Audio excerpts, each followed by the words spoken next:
now what we're gonna go through is the complete roadmap of how to do this. Okay, we've talked about it in chunks into pieces. By the way, this is in your folder, okay? If I recall correctly, it was originally. On the right side, you have the roadmap, okay? And you're also gonna get a digital copy of this as well, okay? Whichever side it was on. Elizabeth, maybe it's left, maybe it's right. It's in your folder, okay? It's somewhere in your folder, okay? Or on your table, all right? So, but I'm gonna walk you through this, but you do have that printed version, okay? All right, so there's 10 phases in an acquisition, okay? In a purchase of a business, all right? So the first thing, this is where we started. You always start here before you do anything, okay? You need to understand your right fit, your why, and your specific gaps, okay? For your resources, your strengths, your business, because again, the worst thing to do would be to dump 3 times the amount of clients in your business if you're not able to service them. What's gonna happen? They're all going to leave. They're going to sue you. You're going to lose a ton of money. Your reputation's going to tank. You see what I'm saying? So the answer isn't always, well, just give me 3 times the clients, right? It doesn't work that way, all right? But you're going to develop that plan in the pre-planning stage, phase 1, okay? Phase 2, that's when you're going to start the more detailed preparation.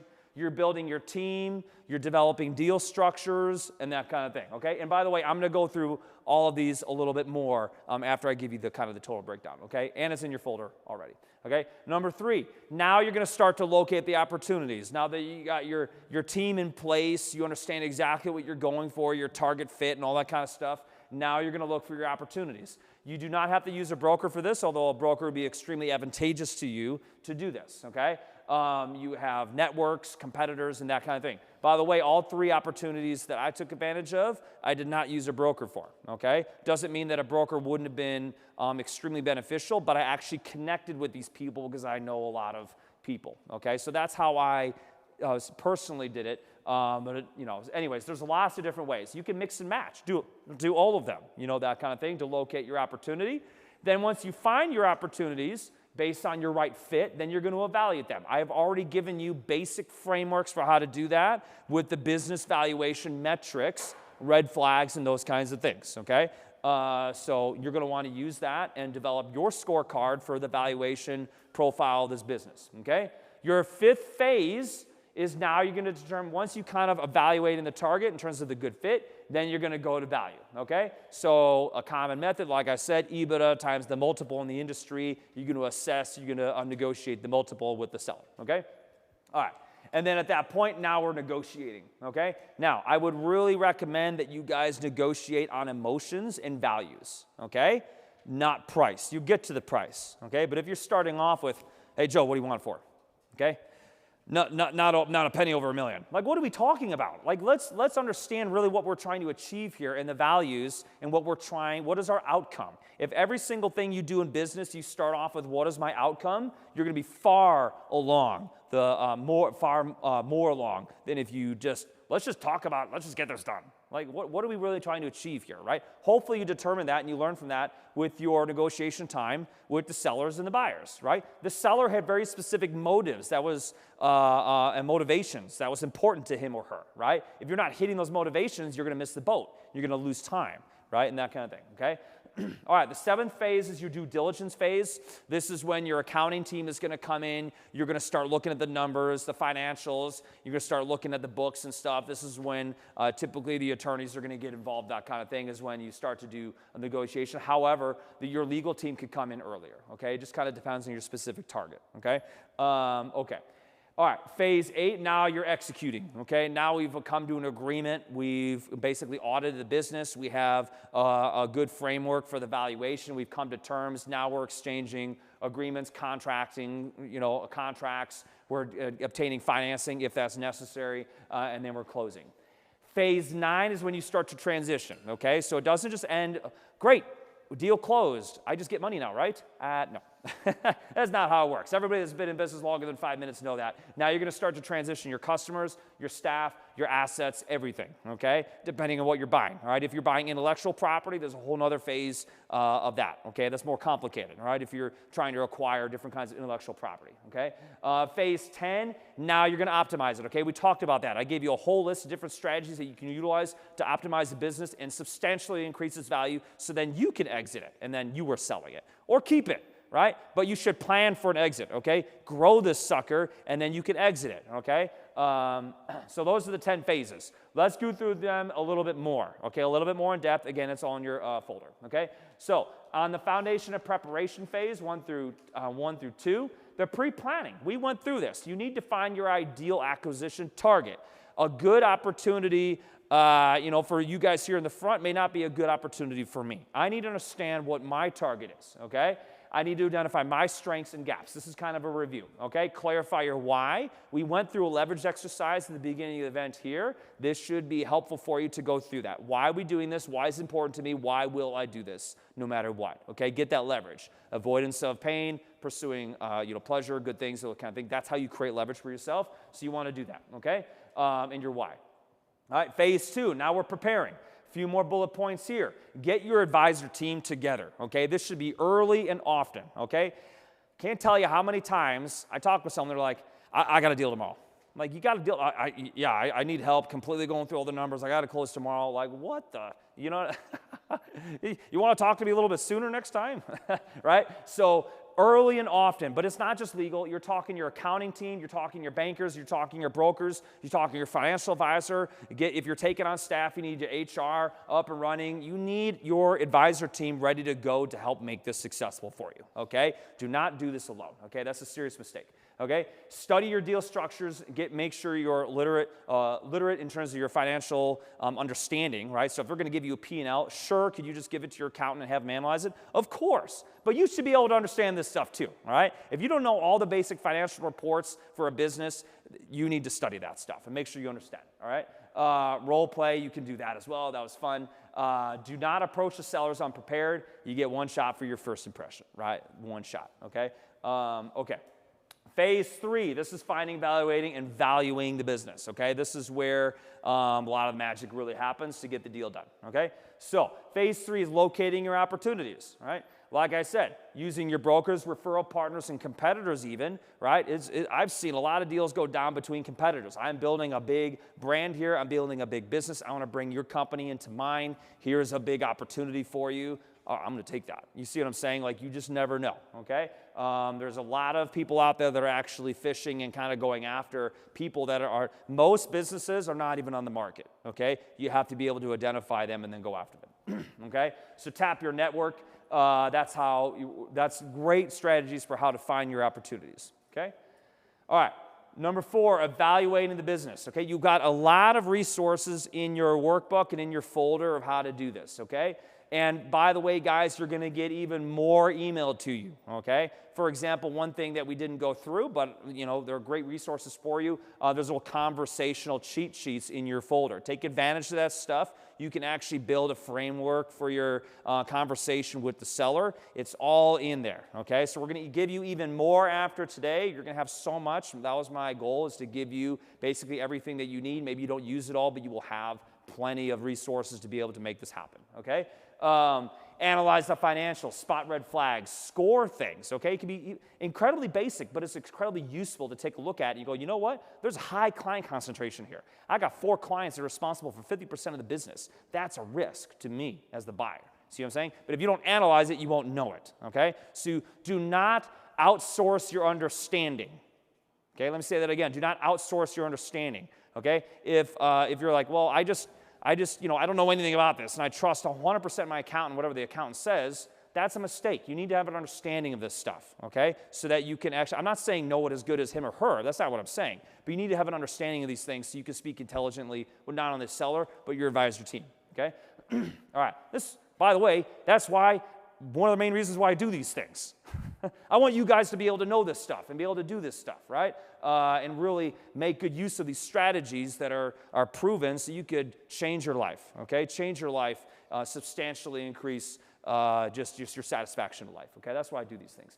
Phase 5, okay? Determine the valuation of the business. We talked about EBITDA. It's just a straightforward math problem, okay? You're plugging in numbers. CPAs will generally do that for you in very short order, okay? They have software and that kind of thing to do it. And then you can adjust based on the deal structure, okay? Fall in love with the cash flow, not the seller's story. I'm sure there was plenty of you guys here that were talking with the seller, and it's like, Oh yeah, I totally get that, right? I really love this person's story. Hold on a second. Like we talked about with the marketing vendors at the beginning, right? I want ROI. I want ROI. I'm going to track your performance based on money in the bank, right? With marketing vendors, okay? There's plenty of marketing vendors out there. Yeah, well, just a minute, sir. Okay, yeah, okay? So cash flow is king with businesses. I'm not here to buy another job. I want a cash-producing asset, okay? 6 through 8, negotiating, protecting, and close, okay? 6 is negotiating the right way based on motivations, emotions, and value alignment. That's how you want to negotiate, okay? That's how you want to negotiate. With the seller was concerned with staff being taken care of, legacy, right? So if you're hitting that with an actual seller that's concerned about those things, then that's how this is going to go through. This is how it's going to be effective, okay? Using seller-friendly terms. I was talking just over here a couple minutes ago about a really good setup is seller financing, earn out, and consult back. Pairing all those 3 things together, you can come up with a very good deal that's both safe for the buyer and the seller, okay? I'm not here to just make the day for the seller. I'll give you 100% right now with no guarantees, no reps and warrants, and no, what are you talking about? That's how you go bankrupt, right? Right? So let's make sure we're both protected here, okay? All right. Phase 7, your due diligence and legal review. Okay, for example, my firm handles all the review for the compliance of contracts and all this kind of stuff. So that's just an example of what we can do. You want to check for lawsuits, licenses, liens, leases. All this stuff needs to be reviewed. This is where your advisor team is hard at work for you, okay, in doing these kinds of checks for you, all right? Execute the deal is phase 8. Most people think it ends at executing the deal. No, we are just beginning, my friends. That is when we're going to go to transitioning and growing the business substantially. Okay, we're going to talk about the legal agreements in just a second so you guys have an understanding on that. But the general flow, you're going to have an MOU or a letter of intent executed, then you do due diligence, then you have a purchase and sale agreement, you fund, you close, okay? That's the general basic framework, okay? So stay persistent through the transaction, make sure your advisor team is on track with this stuff for you, okay? Phase 9 and 10, now we're transitioning, okay? Now we're transitioning staff, clients, accounts, all that stuff. Phone numbers, intellectual property, websites, domains, assets, everything is being transitioned in phase 9, depending on obviously what you're buying, obviously, right? So we're planning the communication to staff. In specific industries, you are required ethically to give certain kind of notices to clients, for example, attorneys, doctors, dentists, veterinarians. If you have any of those kinds of licenses, these are things you're going to be aware of. Your administrative board will regulate how you are required to communicate, okay? So that's extremely important to know if you're getting into that and you have that license. You need to make sure you're complying with the proper licensing requirements and board requirements, okay? All right, if you know, you know, right? All right. From there, then we're going to determine the seller involvement. This should really be determined during the negotiation phase. What is the seller doing? When are they doing it? And how much or how little, et cetera, are they being compensated? Okay, all that is documented in written agreements. Okay, all right. Phase 10, now we're growing this sucker. Now we're scaling it, right? This is an asset. This is not you're not adopting a child. Okay, so we're going to make this thing either profitable or much more profitable. Ideally, you're not buying an unprofitable business, however, unless there's other things that you find valuable, like intellectual property or whatever. But we're going to enhance and build up integrate the staff, the systems, all that kind of stuff, adding in all these different revenue sources, upsells and services, et cetera. These are just, guys, these are very obviously very basic bullet points. We talked about this at much more length earlier in the presentation, okay? All right, and continuing applying these target metrics to grow value. You're here to get something because you want more value. If you were going to buy a stock, would you buy a stock in a company where you're like, I'll never make any more money? Of course not. You would not do that. But so many people apply it with their stock portfolio, but they don't apply it to businesses. It doesn't make any sense. It's really the same thing. It's an asset. You want increased value, okay? And we want to increase this value significantly, okay? That's the goal. That's the target. All right, and then you can sell it if you want to or keep it, right? Whatever you would like, okay? So buy it right, build it smart, and you either sell it for more or own a money-making machine. I love those money-making machines, right? Everybody should have one, okay? They're fun, okay? stick it in your living room, make money for you, right? Or have a tree in the backyard that grows, right? But I prefer, machines. They make money a lot faster, okay? So that's 9 through 10, okay? Now, I told you guys we're going to go through the legal components of this, okay? It would be a mistake of mine if I didn't teach you about this, okay? So for those of you that aren't aware, I'm going to go through the basics here so you're all familiar with the basics, okay, for how to do this, okay? Number one, here's the contracts that you need to know and understand, okay? If you're not using them in a deal, you're leaving yourself significantly exposed, okay? So, number one, non-disclosure agreement. When to use an NDA? Before you talk to the seller about anything, okay? Do not talk to them about okay, I got this great idea for what I want to do. And the seller's like, oh, okay, hold on, let me write that down. Okay, great. Okay, see you later, right? You just gave the person all these NDA, right? If a seller is willing to give you financials without an NDA, the seller is stupid, okay? We need an NDA to protect. It's a non-disclosure agreement where you're not going to share it with whoever it is that you want, okay? NDA before you have any kind of conversations. Letter of intent and memorandum of understanding is number two. When to do that is before you do anything in reliance on the other side, okay? You need an intermediary agreement before you get to the purchase agreement. Generally speaking, your purchase and sale agreement is going to take several weeks to prepare, and then it takes some time to negotiate and all these kinds of things before we finalize terms. What happens in that 6 week or whatever, the bigger the deal, the more time it takes, what happens during that time? If you don't have an MOU or an LOI in effect, you're basically just operating, hopefully the seller doesn't screw you over, right? So I toyed around with the idea of calling this slide how to not get screwed over, but, I thought I'd just say it, okay? Okay, all right, then you're going to have your purchase and sale agreement. This is the big contract, okay? Either an asset sale, stock sale, intellectual property sale, whatever it is, there's your purchase and sale agreement, okay?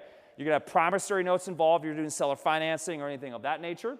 A security agreement is how you give the seller security, meaning that if you default, they have basically something that they can reclaim, okay? They can get the business back, they can get their assets back, they can force foreclosure on stuff, they can do whatever. That's how the seller gets security in case you default, other than just suing you personally, right? That kind of stuff, which would be a personal guarantee, okay? And then your another agreement that you need to be familiar with is your employment or consult back agreement. If the seller is involved in your company, or the company that you're structuring after the deal, this is how you document that, okay? It is not appropriate to have that any other spot. They need a separate contract that says, here's what you're doing, here's when you're doing it, here's how much I'm paying you, okay? So those are the main contracts that are basically involved in any business sale, okay? Any business sale is going to have this kind of stuff, et cetera, right? I mean, there's a few exceptions here. Perhaps the promissory note isn't needed if you're paying up front. I mean, that kind of thing. I mean, there's obviously exceptions to it where you don't need all the contracts, but these are the ones you should be familiar with and understand,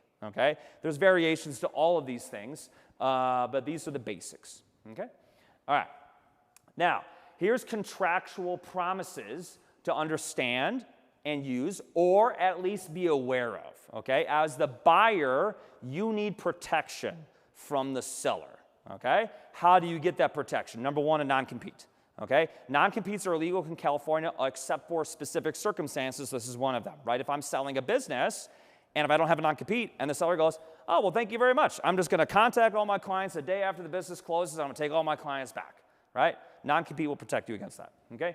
Non-solicitation. Don't steal my employees. Don't steal my contractors. Don't take my people after I just paid you for the business. Non-solicitation is how you protect yourself against that, okay? Non-disparagement, okay? Less likely to occur, but you never know. This deal went down badly and they just start smearing you on social media or something, right? I mean, non-disparagement is going to protect you against something like that, okay? These are all called covenants that are included in agreements, okay? In contracts, all right? All right, non-interference, okay? Don't mess with me and impact the closing, or another one is called no material adverse change, right? If I enter into an agreement and then we're going to close a month from now, I'm going to pay you $1 million, but you screw up this company and drive it into the ground because you're like, oh, I'm done, I don't care. These kinds of provisions will protect you from that occurring, okay? You can either void the agreement, you can get your fees covered, there's a variety of different things you can do, but if those aren't in there, then you do not have those protections, okay? So extremely important you understand these protections before you go into an agreement, okay? Or you're negotiating, etc. When you're exchanging contracts, that's got to be in there, okay? All right. All right. Key asset protection strategies, okay? As a buyer, you're taking on more risk, okay? It is just a fact, okay? No matter what you do, if you're not protected, that's not a good idea, okay? Now, some of these things are good strategies to deploy no matter what, okay? But when you're buying a company, you need to understand you're taking on new staff, new clients, new contracts, potentially new locations. You see what I'm saying? There's more risk. It just is not to be scared of it. It's just, it is the reality of the situation, okay? So number one, avoid structuring solely with DBAs. That's something, at times, rarely would I recommend that, where you're just like, okay, I got my existing business, and I'm just going to add a DBA. I'm adding in a whole other company. I just want to call it something as a DBA, a doing business ad, fictitious business name statement, okay?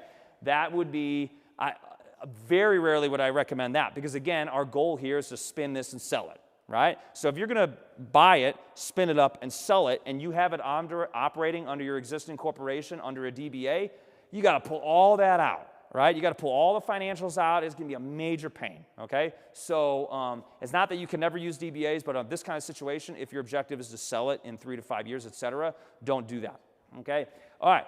Generally speaking, most of the time, you're going to have a new operational entity set up, meaning I buy the assets or I buy whatever, and I'm going to put it into a new company that I have. That's the most common way of doing it, okay? That way, it's separated. My new company is not potentially damaged by, my existing company is not damaged by the new company. If there's a lawsuit over here, it doesn't impact here, okay? Like, that's the way it works, right? If everything is in one thing, then a lawsuit comes in, it can get anything in there, okay? You can get anything and everything in that entity, okay? So be very careful. That's why most savvy entrepreneurs are separating their businesses out, okay? Make use of holding companies. Now, again, you should always do this, okay? Make use of holding companies. If you've got hard assets, real estate should never be in an operational company, ever, ever, ever, okay? Real estate should always be in a separate holding company. I see holding companies getting used for vehicles, right? If you got a vehicle fleet, for example, holding companies can be utilized for intellectual property. For example, if you are licensing or monetizing, copyrights, trademarks, patents, trade secrets, whatever, that's intellectual property, you can put it into a separate company and then sell it out, right? The bigger the company is, the much more likely it is that that's going to happen, right? That kind of stuff, right? You want to protect that. The biggest value in bigger companies is actual IP, okay? It's actual intellectual property. That's where like the Nike, like the swoosh and all that stuff, right? All the taglines, all that stuff. It's, if you take that away, it's confusing. I don't know what it is. It's all kind of stuff, okay? So that's something to consider, okay? All right, so we talked about holding companies, all right? Anonymity parent companies. Now, this is something everybody in general should have, okay? An anonymity style LLC is an LLC that's structured in a state that does not disclose ownership of its owners, okay? So what you do is you have an umbrella company or parent company. It's all the same thing. It's two names, same thing, okay? An umbrella or parent company is at the top, and this company owns your other companies, okay? Now, you can't do that all the time, okay? My law firm cannot be owned by a parent company, okay? It's just the law, right? I have to own it as an individual, okay? S-corps, for another example, can only be owned by individuals. So there obviously are restrictions, right? But where you can use it, you should use it, okay, as a parent company, because now when someone looks you up, they look up the business, they don't see you. They see 123 Wyoming LLC or whatever, right? And then when they go to Wyoming, for example, I love Wyoming, then they go to Wyoming and they see no identification whatsoever. Wyoming does not disclose ownership. California does, right? So when you're using Wyoming, that's a very powerful strategy. So even if you do not do business acquisitions, that's a great, if you got questions on that, let me know. It's fairly complex, okay? I taught a whole class on that. It was about 90 minutes, so I can give you that webinar if you'd like. I've got a recording. Okay, so parent company. So these are the things that you want to do, okay, to protect yourself in advance, okay? If you're looking to purchase a company, here's specific things you want to do to protect yourself in advance, okay? Number one, because you're taking on more risk, make sure your businesses are all in compliance, okay? Hopefully every single person in this room knows what veil piercing is, okay? If you don't, then I've let you down, right? But if you don't, basically you want to make sure your other businesses are in compliance, because if this new company gets sued, you don't want them to go through that company and get your other one. Okay, that's what veil piercing is. Okay, so you gotta be very careful, make sure all your businesses are in compliance.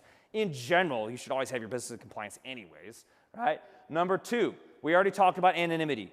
The more personal assets are not in your name, but it's in an anonymity LLC, the less the public knows you own. It makes you look like you're worthless, right? You're not worthless in reality, obviously, but nobody knows you have it, okay? So strong anonymity is ideal, okay? Very, very good stuff. Versus, if everything is in California, meaning all your LLCs are in California, and your personal residence and your cars and everything else you have, everybody knows exactly what you have. I can find out very easily what people have, okay? I can find out your houses, I can find out your cars, I can find your businesses, and plaintiffs' attorneys do the same thing, okay? So using anonymity is a great idea, okay?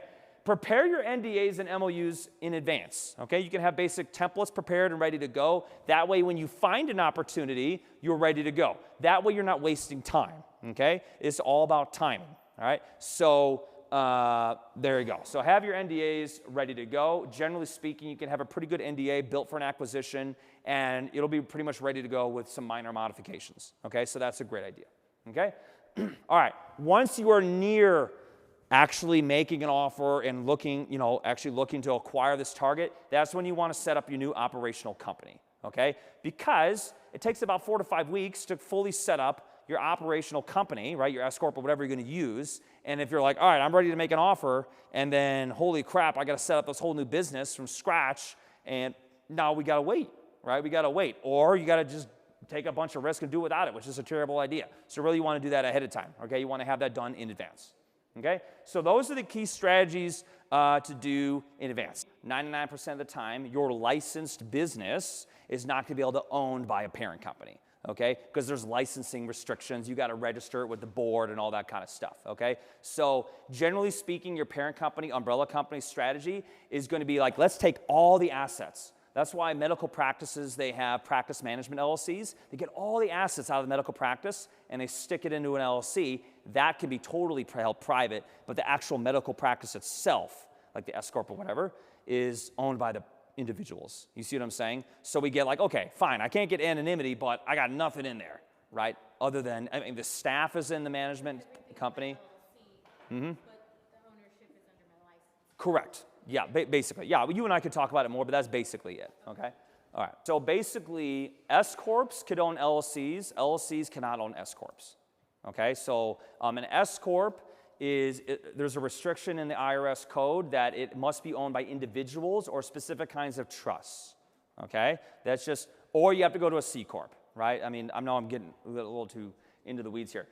So yeah, you can do it that way, but generally speaking, your parent company is going to be an LLC. Okay, because you want it to be a pass-through. You want that flexibility. That's why LLCs make outstanding parent companies. S Corps are generally at the bottom. Okay, so it's kind of like the other way around. S Corps is going to be on the grassroots, dealing with customers, clients, contractors, whatever. And then your LLCs, you generally have layers of LLCs to protect yourself. Okay, so that's how that basically works. I can give you more information on that. Don't worry about it. Okay, all right. Okay, so let's summarize what we've covered here today, okay? We're running short on time here, so I want to make sure we have a good summary and help you guys develop an action plan, okay? All right, so number one, what we've covered today, why this is the biggest business opportunity, arguably for your lifetime, but definitely this next decade, okay? How to find, fund, and negotiate business acquisitions, what drives business valuation, we did talk about that. Okay, how to use acquisitions to dominate your market and bolt on revenue, how to build businesses you buy into scalable, sellable, high-profit assets. We've talked about that, okay? You now have a full 10-phase roadmap to acquire, grow, and potentially exit. You don't have to, but you now have that roadmap, okay? And then how to protect yourself through the entire process. I just covered that last, okay? So what I'd like you to do is, okay, since we're a little bit short on time, here's what I challenge you guys to do, okay? There is this section in your workbook that is your execution plan, okay? What I'm going to do is we're going to come back to that, okay? We have our dinner coming up shortly, okay? So we have an execution section in your workbook, okay? We're going to come back to that, all right? But basically what I would encourage you to do, I have built for you out in your workbook a 30, 60 to 90-day plan. Okay, so I want you to take what you've learned and then start to make the plan to execute on that. Okay, but for time's sake, I'm going to skip over it right now and then we can come back to it. Okay, all right. So, guys, I need to press upon you one very important thing at this point. DIY, that's a hard no. Okay, this is not, if you attempt to make a business acquisition by yourself, you're taking on immense risk. Okay, you need your advisor team. Hopefully that's very, very clear to you at this point. There's too many things going on. If you hold the license of an account, even if I myself had the license of an accountant, a financial advisor, and all the other components that I talked about, I still would outsource it all, okay? Right? I'm not going to be my own CPA and my own that. You see what I'm saying? Like, it just makes no sense. Bring in your advisors that will help you do this, okay? These are not the kind of things that you want to just wing, okay? Or the deal's going to fall apart, or you're going to get sued, or something terrible is going to happen.